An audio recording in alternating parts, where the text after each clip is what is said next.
Kahit walang nakikitang foul play ang Aurora Police, iginiit ang National Bureau of Investigation na may tuturing pa rin krimen ang pagkasawi ni Rene Baterbonia at Divine Adili kung dahil sa kapabayaan. Humarap naman ang may-ari ng resort at idiniin na wala silang pagkukulang sa mga paalala dahil hindi raw ito ang unang beses na nag-team building sa kanila ang koponan. Nakatutok si Marisol Abduraman. Ang malalakas na alon sa dagat ang sinasabing dahilan ng pagkalunod ng Ateneo basketball players na sina Rene Baterbonia at Divine Adili sa isang resort sa Dipakulaw, Aurora noong June 8. Kanina, kasama ang kanilang mga abogado, dumating sa NBI ang mga may-ari ng resort. Voluntaryo raw silang nagpunta rito para magbigay linaw sa nangyari.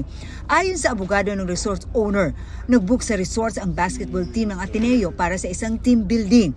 Binubuo raw ito ng mga player at kanilang coaches. Part of the briefing and the engagement or the booking that there will be no photos or videos taken. Base lang po sa kwento ng mga kliyente natin, ano yung na-observe nila before yung insidente? Normal team building activity.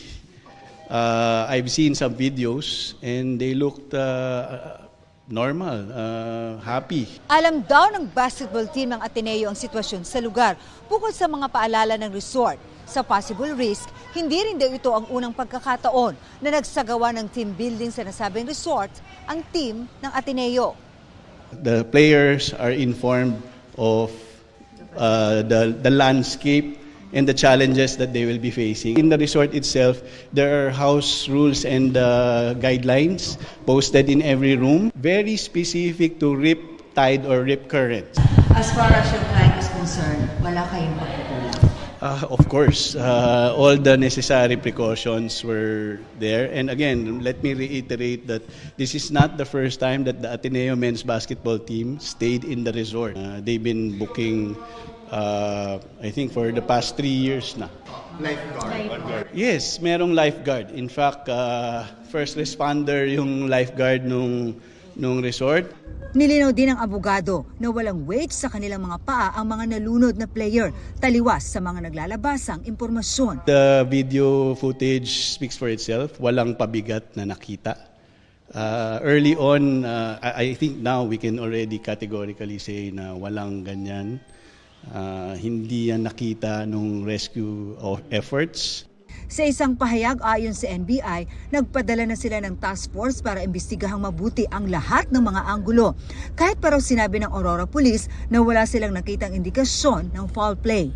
Sabi ng NBI, kung wala mang foul play, hindi nito nasasagot ang tanong kung ang pagkamatay ni Baterbonia at Adili ay resulta ng kapabayaan sa pagsasagawa ng nasabing training. Sa ilalim ng Article 365 of the Revised Penal Code, ang pagkamatay dahil sa kapabayaan ay isang kriminal na bagay na walang kinalaman sa intensyong makapanakit. Ayon sa NBI, kapag ang aktibidad ay inorganisa at pinahintulutan ng paaralan para sa mga estudyante, ang mga namamahala ng nasabing aktibidad ay may responsibilidad sa pangangalaga sa mga kalahok. Kabilang daw sa mga anggulong titingnan ay kung ano ang panganib ng lokasyon at ang kondisyon ng dagat kung na-assess ng mabuti. Maging ang Malacanang, nagsalita na rin sa nangyaring trahedya. Kailangan po talaga ng agarang pag-iimbestiga rito dahil hindi po naging maganda ang naging resulta ng sinasabing training. Of course, hindi po natin kailangan i-preempt or mag-prejudge dito. So, kailangan po talaga ng agarang investigasyon. Marisol Abduraman, nakatuto 24 oras.